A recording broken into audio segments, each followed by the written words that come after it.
Pada dahulu, ada seorang penyair hebat dan sangat terkenal, yaitu Syekh Farasdak, di mana beliau selalu asik memuji Rasulullah SAW.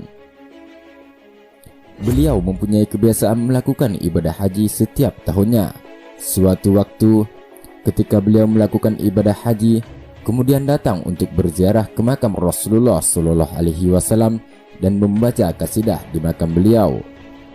Ketika itu, ada seorang yang mendengarkan kasidah pujian yang dilantunkannya. Setelah selesai membaca kasidah, orang itu pun menemui sang penyair dan mengajak beliau untuk makan siang ke rumahnya. Beliau pun menerima ajakan orang tersebut, dan setelah berjalan jauh hingga keluar Madinah Al-Munawwarah, sampailah keduanya di rumah yang dituju.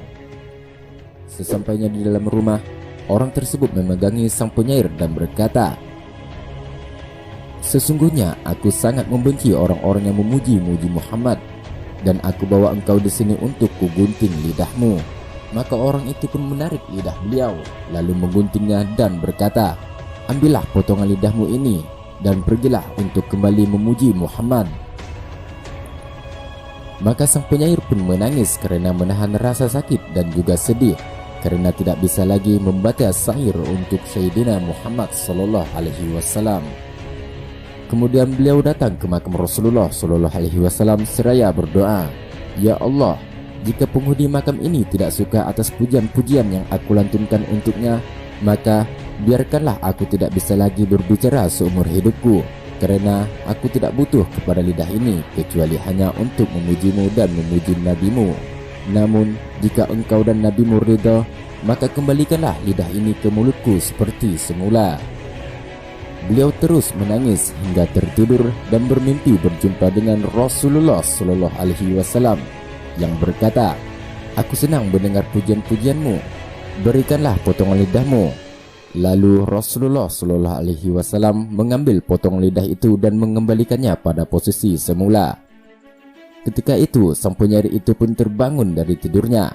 Beliau mendapati lidahnya telah kembali seperti semula. Maka beliau pun bertambah dahsyat memuji Rasulullah SAW. Masya Allah. Hingga di tahun selanjutnya, beliau datang lagi untuk menziarahi Rasulullah SAW dan kembali membaca pujian-pujian untuk Rasulullah. Di saat itu datanglah seorang yang masih muda dan gagah serta berwajah cerah menemui beliau dan mengajak beliau untuk makan siang di rumahnya. Beliau pun teringat dengan kejadian tahun yang lalu. Namun beliau tetap menerima ajakan orang tersebut, sehingga beliau dibawa ke rumah anak muda itu. Sesampainya di rumah anak muda itu, beliau dapati rumah itu adalah rumah yang dulu pernah beliau datangi, lalu lidah beliau dipotong. Anak muda itu menerima beliau untuk masuk, yang akhirnya beliau pun masuk ke dalam rumah itu hingga mendapati sebuah kurungan besar terbuat dari besi, dan di dalamnya ada kera yang sangat besar dan terlihat sangat beringas. Maka anak muda itu pun berkata, "Engkau lihat kera besar yang di dalam kandang itu? Dia adalah ayahku yang dulu telah menggunting lidahmu." Maka keesokan harinya Allah merubahnya menjadi seekor kera. Dan hal seperti inilah terjadi pada umat terdahulu.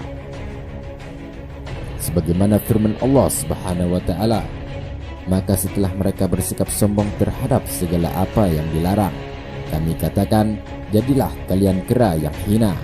Quran Surah Al-A'raf ayat 166. Kemudian anak muda itu pun berkata, "Jika ayahku tidak bisa sembuh, maka lebih baik Allah matikan saja."